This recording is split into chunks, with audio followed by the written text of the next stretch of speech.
Diba? Ang building talaga. Oo.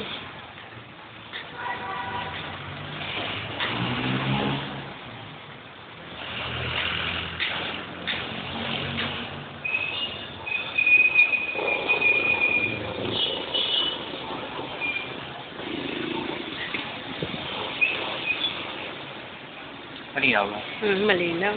Ganda nga eh. Kaysa sa akin. Gusto mo magsalita ako?